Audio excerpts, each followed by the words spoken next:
பாருங்கள் சாப்பாடு ரெடி ஆகிடுச்சு. சாப்பிட உட்காந்துட்டேன். பாருங்கள் என் பிளேட் எடுத்துகிட்டேன்.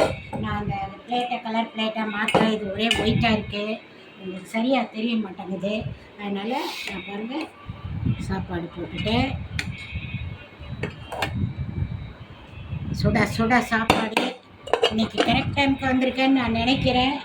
இல்லையா, 1:30 ஆகிடுச்சா? Okay okay. பாருங்கள் சாம்பார். நான் உங்களுக்கு சாம்பார் சமைக்கும்போது காமிக்கலை, ஏன்னா அங்கே அந்த வசதி பத்தலை. பாருங்கள் கத்திரிக்காய், மாங்காய், சாம்பார் கொஞ்சமாக தான் வச்சுருக்கேன். பாருங்கள் அது ஊற்றியாச்சு, ஒரு மாங்காய் போட்டாச்சு, சாம்பார்னா கொஞ்சம் ஊற்றியாச்சு. நெக்ஸ்ட் இதை மூடியாச்சு. அப்புறம் வந்து பிளேட்டில் அந்த கருவாடு வறுத்தம் பார்த்தீங்களா, அதில் இந்த முட்டையை போட்டு பரட்டிட்டு அது ஒரு முட்டை வச்சாச்சு. அப்புறம் நெக்ஸ்ட்டு கருவாடு தொக்கு பார்த்தீங்களா செஞ்சமே எப்படி இருக்குன்னு, எப்படி இருக்குது கருவாடு தொக்கு. அதை கொஞ்சம் அப்படி எடுத்து அப்படி வச்சுக்குவோம் இல்லையா.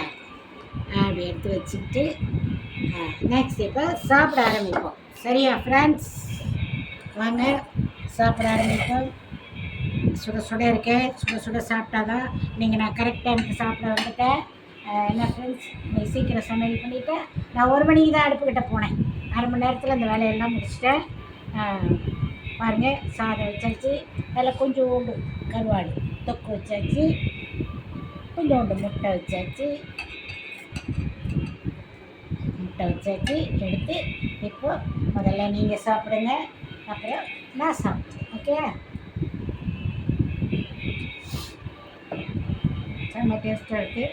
இன்னொரு வாய் சாப்பிடுவோம்.